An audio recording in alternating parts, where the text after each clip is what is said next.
Hi, boys and girls. This week's story is one of my favorite books from our library, and it's about a woman who was really famous in the United States, and sadly, she passed away this week. So I think this is a good week for us to remember her story. It's called I Dissent. Ruth Bader Ginsburg Makes Her Mark by Debbie Levy, and the pictures are by Elizabeth Badley. You could say that Ruth Bader Ginsburg's life has been one disagreement after another. Disagreement with unfairness and things not being equal. Was she disagreeable? No. Was she determined? Yes.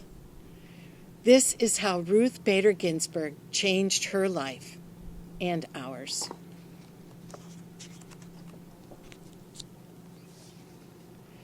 Back in 1940, Ruth's neighborhood in New York City had families who came to America from all over the world.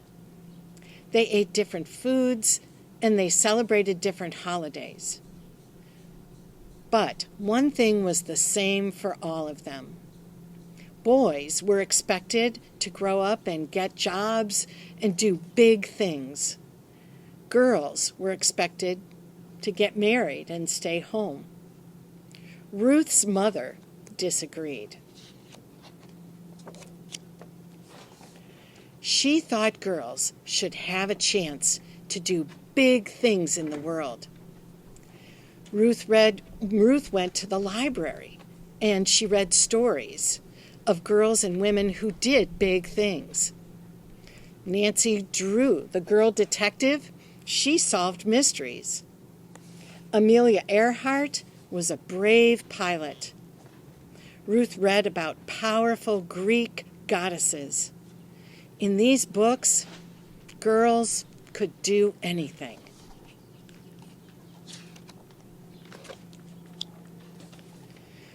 Now, Ruth and her family were Jewish. And once when they traveled outside of the city, Ruth saw signs that said, "No dogs or Jews allowed," or "whites only." That's how it was in those days. Hotels, restaurants, and neighborhoods, they only allowed white people who weren't Jewish.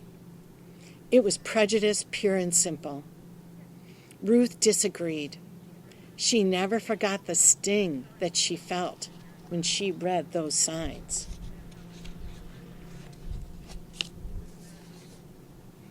Now, in school, Ruth was good at some classes like language arts and social studies and gym.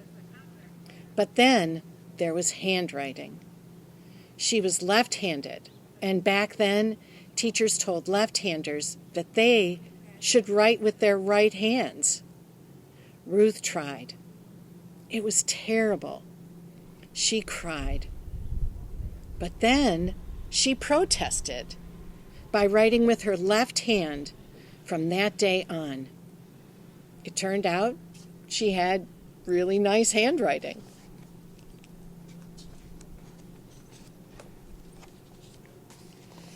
After high school, Ruth went to college. Not many girls went to college back then. She met a boy named Martin Ginsburg. They hatched a plan that they would become lawyers. Lawyers could fight unfairness and prejudice in the courts. Ruth and Marty got married, and they went to law school.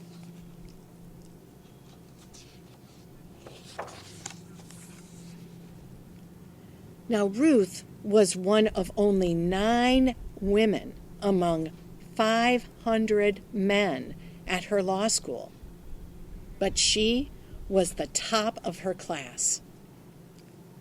When she graduated, though, no one would hire her. Why? Well, she was a woman, and men didn't want to work with women. She was married, and men thought a mother wouldn't pay attention to her work. And she was Jewish, and many people were still prejudiced. She resisted, and persisted. Finally, a judge hired her, and she got a job teaching at a law school. Ruth disagreed and worked her way into being a lawyer and a teacher. But all around her, she saw that other women were excluded from jobs. Or if they did get a job, they were paid less than men. Even worse, in the court, the judges agreed that women were too shy and too weak to do big things in the world. Ruth really disagreed with this. She went to the Supreme Court to fight for equal treatment of women. She was nervous, but then she just pretended that they were her students in her class, and she pretended that she needed to teach these 9 men why a person's choices shouldn't be limited just because they were born a girl. She fought not just for women, but for all people. And she didn't win every case, but she won a lot of cases. And the new laws helped people enjoy a little more equality.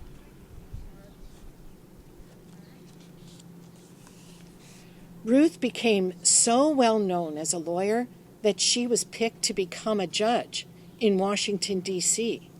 And then President Bill Clinton asked her to be a justice on the United States Supreme Court. Her job would be to judge and decide the most important cases.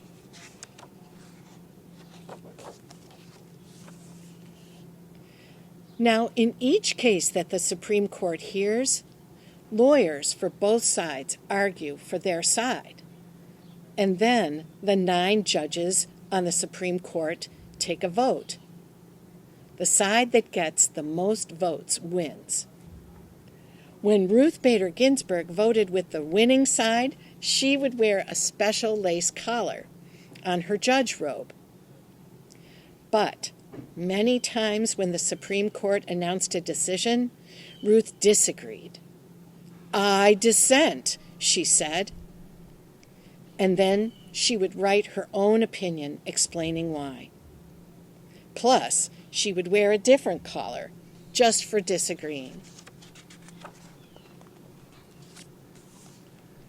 "I dissent," Ruth said, when the court wouldn't help women or African Americans or immigrants who had been treated unfairly at work.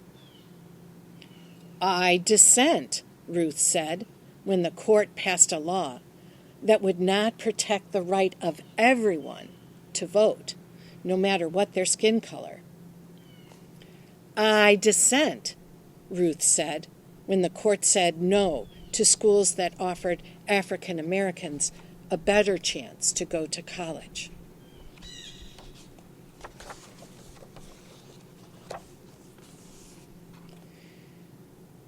Ruth Bader Ginsburg was the oldest member of the Supreme Court when she died last Friday.